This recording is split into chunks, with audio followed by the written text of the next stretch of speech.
inauthentic self-work, which leads to authentic self-transformation, there's no such thing as the need to believe anything. Belief is out. We don't want to believe anything. Why should you believe anything? Have you ever asked yourself why you should believe anything? There's no reason at all. So what do? We get the facts, don't we? Right. We want to know what is true. As long as you're believing something, you can't get the facts about yourself or about the universe. Because belief is on the level of thought, and thought is merely one small part of your total psychological system. Also, and people who don't want to understand these things, you know what they're going to say, but belief is laziness. It's so easy to say, I believe in God, or I believe in the stars, if that's your form of false religion, or I believe in this particular teacher, this famous man who's on television, or wherever he is. I believe. The minute you say I believe, you're not working. You're through. So we have to, among other things, stop being so gullible and start finding true independence by finding out what the facts are. And remember, once again, when the facts are first seen, they become frightening and we tend to resist them because we fear they're taking away something that we have valued, but it's a false value. Because our life is not at all what we thought it was. So when you find the belief, and you should be searching yourself every day for simply believing something, and it's really a meaningless thing. You ever ask yourself what you're talking about when you say I believe? You're just using words that you've heard somewhere. And it sounds so wonderful to say I believe. Don't believe anything. Stand on your own and get the facts.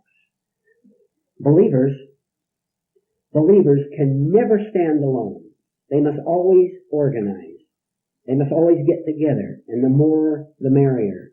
Because if you have 1,000 people in an auditorium, one man identifies with the other 999, and he says something like this, all unconscious. He never sees his thoughts at all. But he says, how nice. Here, I am a right person, surrounded by 999 other right people. Besides, here's 1,000 people. How could we all be wrong? Everyone here agrees. We agree to worship this human being or whatever false doctrine we're following. And so they take false courage and comfort and strength from each other. And when every one of those 1,000 people go home at night, they go right back to their loneliness and to their fear. This is why it's so tiring to believe. You have to keep propping it up. Every minute you have to be on the telephone blabbing about your church doctrine, or talking about this wonderful preacher you heard, or whatever you're worshiping. It can even be, people can worship business just as much as God. They can worship another human being, worship a girl, worship a man, worship a movie star. Who would like to comment? Yes, you have to say these things for yourself. You have to go beyond the word, as Mr. Howard mentioned it. I had a very strong belief, which was false, but I didn't see it, that I believe in the Catholic religion. And I would argue with anybody. Yes. I would put a big fight. I believe in God and all that. And as I started working, as Mr. Howard mentioned it here, I became aware that it was false. I didn't believe in God and I didn't believe in the church. So I became very terrified. Yeah. Okay? But it was actual truth. I mean, I didn't. Right. The only reason I believed in all that, because there was a big group. Yeah. More people belong to it than any other religion. So I want to be secure. All these people must be right. There's hundreds and thousands of them, But as I started working, how could I believe when I was still afraid, very afraid? What good was your belief, if I may throw that in? What good was it doing? It was just a word. Yeah. Yeah. And I even tried to change people to the very thing that made me very afraid. You mean convert people? Right, convert. Yeah. Right. Convert people. And I know that you have to see these things. If you don't see them, I mean, you never believe it. You never believe it. You lose the word belief in the common language. Yes, as one says, when I belonged to a certain denomination, it was the same thing. If anyone went against what I was supposed to believe, or what I did believe, there was argument.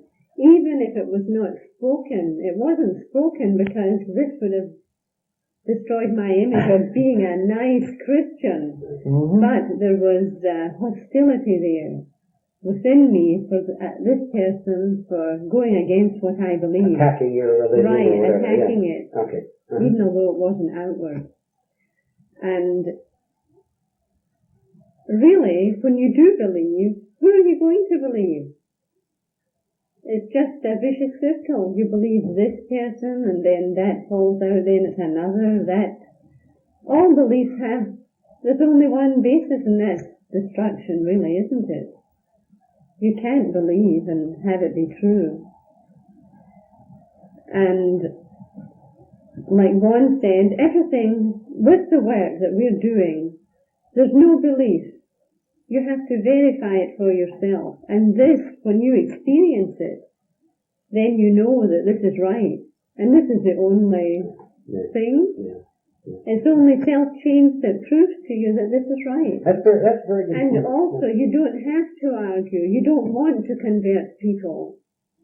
Because you know that unless there's something in an individual that is right, they will themselves come to it. If you try to force it on people, they may do it to please you, but there's nothing there. There's not anything true. They're just doing it from a false standpoint. So you see that there's no point in trying to convert people. If someone shows an interest, then you can give them some truth, but you don't go out and try and convert. That's a relief in itself. Oh, yeah. To try and convert. Look at the energy recovered right there. Mm-hmm. All right. Now, carry this a little more, either one of you. Mm-hmm. Suppose I'm involved in a false belief, some kind, false religion, false philosophy, a false movement of some kind. All right. And I want to go out and convert other people. I go around talking to everybody. I give them pieces of paper and all that. Why do I do this? What compels me to go around trying to convert everyone? You tell me. This picture you have of yourself. Partly that. I'm a sort of a minor savior. Right. Who God is appointed to save the rest of the world. Mm-hmm. Not only that, but every time I convert someone, boy, I take a deep sigh and say, thank heaven, I guess this must be true after all, because he believes in it. Yes. See what a trick it is? He's affirming, if you don't get followers and it's a false movement, then you aren't affirmed. You must have followers. Right, Otherwise, you lose yourself. Right. And you must have this identity, this building up. Yeah. So the more followers, the more you can say I'm right. Yeah, and but at the same time you're shaking. And at the same time you think, what if I don't get followers? Yeah. Right. Only amounts to that I'm in doubt myself. Mm-hmm. That's right. That's what it amounts to. I'm in doubt, and the more people I get in, I'm trying to convince myself that a lie is the truth, which you can never do. Right? See how independence comes into this? It connects. And everything. all false beliefs are dependent. All beliefs are false. Yeah. So in all beliefs you're dependent on others. Mm-hmm. Bring the word guilt into this now. Let's see how guilt connects with this. Suppose, there's many ways we could do it, but suppose I am involved in a false religion of some kind. And is that all right for now? Suppose I'm very deeply involved in it, and I'm getting all this false ego gratification. I'm getting all this excitement, and I've met all these new friends. Men and women come over to my house, or I go to the lecture hall, and I'm all caught up. I'm really excited about it. I'm identified with it, in other words. And I think that I've really found the truth after all. Then suppose, after being in this for a long time, and by the way, I've become very hardened, haven't I? Mm-hmm. I've built up all these identities of having the truth and all that. Suppose a great crisis comes into my life. Something very shocking. You name it. Those of you listening to this tape, you think of something that would shock you, that would cause a crisis in your life if it happened to you, and you fill in the blanks. Could be anything. Could be a loss of your money, the loss of your health, the loss of someone that you were depending upon for company, for consolation. You might get disgraced or shamed. Anything could happen that was a great shock. And yet you're still in this religion, if we can call it that. And so for 1 second, you begin to doubt this religion. And this doesn't happen to very many people, but I'm setting this up so that any of you listening to this who really want out can use this to understand. You're in this false religion and you have a crisis. Something that's really shocking. It tears you apart. You are going to doubt, if you're real honest, or let me change that, if you're even just a little bit honest, you're going to doubt all this philosophy and religion that you have followed. Because you begin to see that there's now a contradiction. Here you've been talking about being a very peaceful and successful and dynamic person who knows all the answers. And all of a sudden this crisis comes up and you don't know the answers at all. You know, you have a tremendous opportunity here. But the devil, if I can use that term, the devil being mechanicalness and unconsciousness, will attack you at this point and make you, now listen, will make you feel guilty. Right? Right. One is nodding. Make you feel guilty, but you know what you're doing? You think that you have to be true, loyal to a false God. Because you don't as yet see this as a false God. All these ideas that you have been living by. In the first place, they didn't care one bit for you. They let you down, if I can use that common term. When this crisis came, what happened to you? Did all these beliefs that you have, did they help you? Did they save you? You were empty. You're thrown back on yourself. It was just as if they didn't exist. Right, so far? Right. So if you were to say to yourself, maybe for the first time in my life, I have to get very self-honest with myself and see that I have been deceiving myself about the condition I'm actually in. Mm-hmm. You will feel guilt about abandoning these false ideas, whatever they may be, and it could be one of 10,000 different false systems, false organizations. You will feel guilty. But now, and this is very important to understand, this guilt itself is false. It really has no foundation at all. What on earth do you owe to something which has been destroying you? You ever think of that? Stop and think for a minute. What do you owe to all these people? And I'll make this very frank. And you had better listen to this. All these people you thought were your friends, don't you know they were destroying you? You don't know. You don't understand what I'm saying, but you can begin to understand it.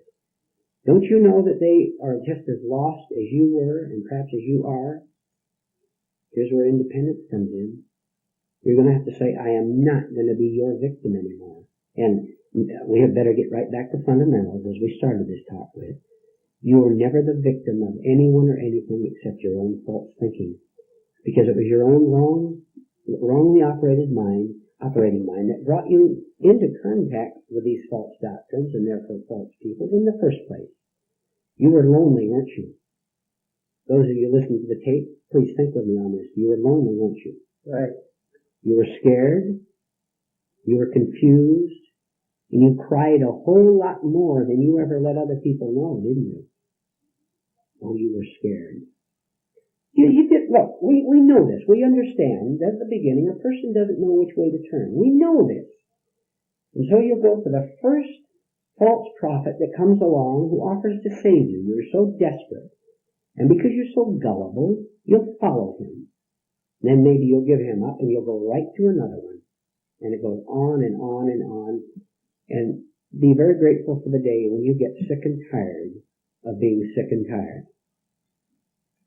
Then back to the original point of guilt.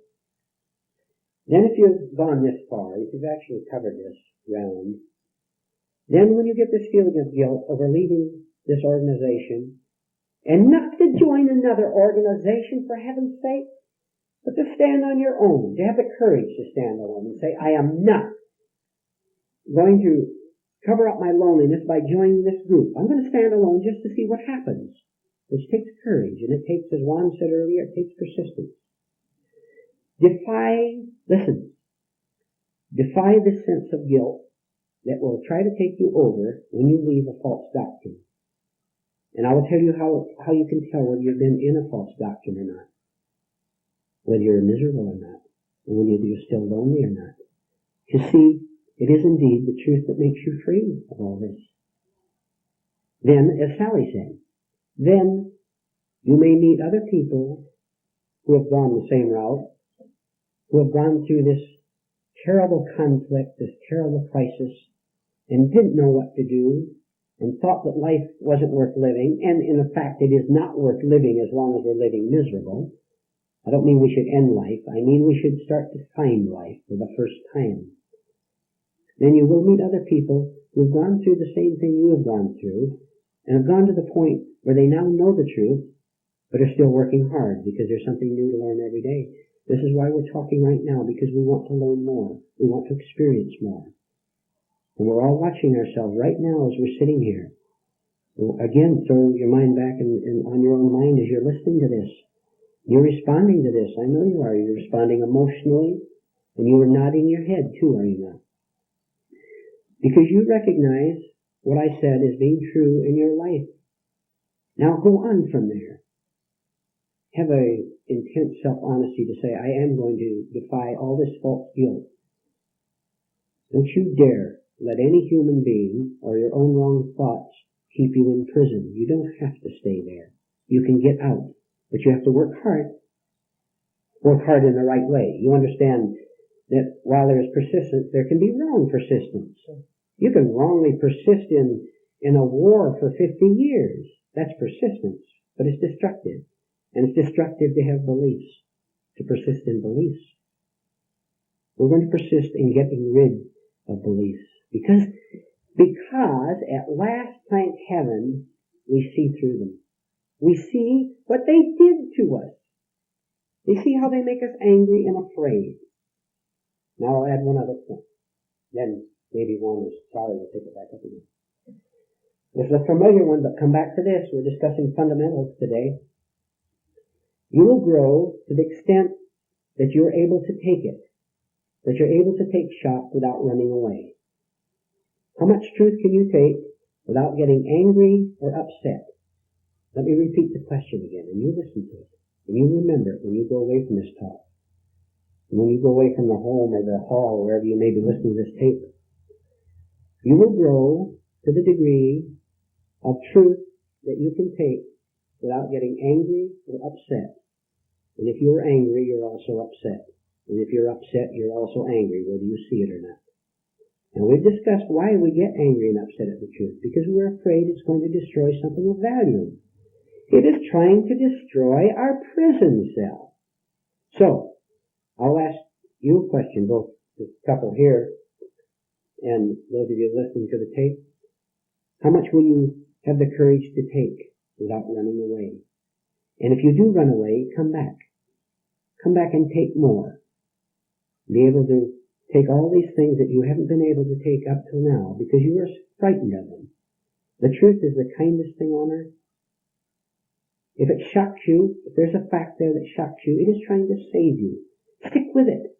Let yourself be what you think is what you might call self-destruction, psychological self-destruction. What is being destroyed is all these images, all these guilt, all these fears that has made you miserable. And you know, may I tell you something? I know how unhappy you really are.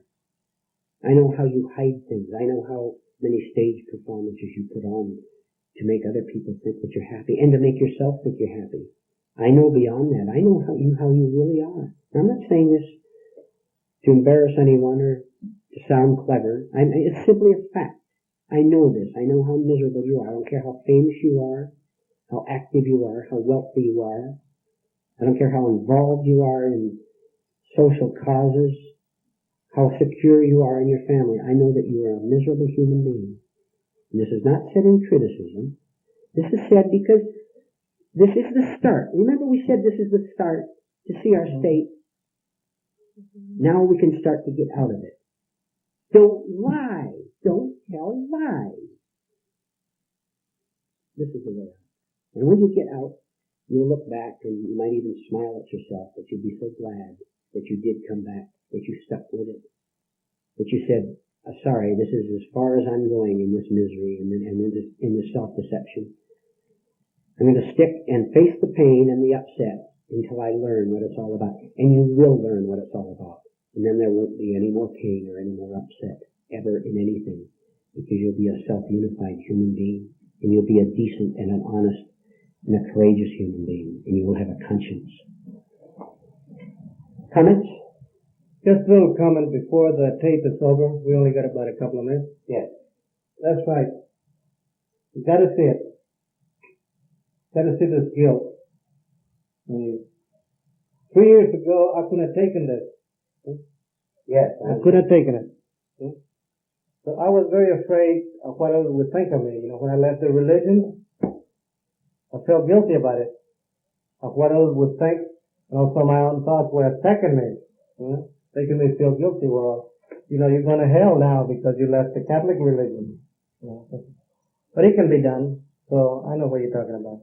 You have experienced this for yourself.